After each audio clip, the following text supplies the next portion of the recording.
शिवसेना नेते आणि मंत्री संजय शिरसाट यांनी एक खळबळजनक दावा केलाय। राष्ट्रवादी काँग्रेसचे सर्वेसर्वा शरद पवार हे आगामी काळात एनडीएमध्ये सामील होऊ शकतात। राजकारणात कोणतीही गोष्ट अशक्य नसते असं सांगत त्यांनी या शक्यतेनं कोणालाही आश्चर्य वाटू नये असा सूचक इशारा दिलाय। दरम्यान संजय शिरसाट राष्ट्रीय नेते आहेत आणि त्यांना त्याबाबत माहिती असेल असा टोला अंबादास दानवे यांनी लगावलाय। तर एनडीए बाबतचा निर्णय घेण्याचा अधिकार हा आपल्याला नसल्याची प्रतिक्रिया बावनकुळे यांनी दिली आहे। शरद पवार भविष्यात काही करू शकतात। शरद पवारचं खासियतच ती आहे। शरद पवारचं आयुष्याचं राजकारण जर पाहिलं आयुष्यभराचं तर त्यांनी अशाच सगळं काही उलटा पालटी सर्व केलेले आहेत।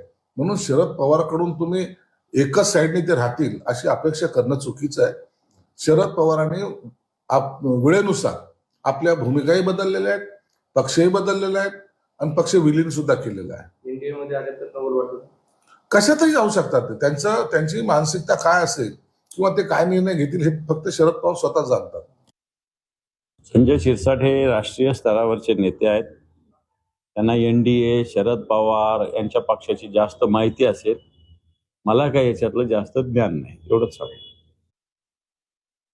आज एनडीएचा निर्णय घ्यायचे अधिकार तर मला नाही आहे, ते केंद्रीय भाजपाला आहे। आमचे पंतप्रधान नरेंद्र मोदीजी, माननीय अमित शहाजी, नड्डाजी आणि आमचे वरिष्ठ नेते ठरवतील। पण महाराष्ट्रामध्ये आत्ता आम्ही स्थानिक स्वराज्यामध्ये भाजपा सेना महानगरपालिकेत एकत्रित लढतो आहे। नगरपालिकेत बघा आम्ही त्या ठिकाणी वेगवेगळं लढलो। त्या ठिकाणी मित्रपक्ष म्हणून आम्ही या ठिकाणी आमची निवडणूक लढलो।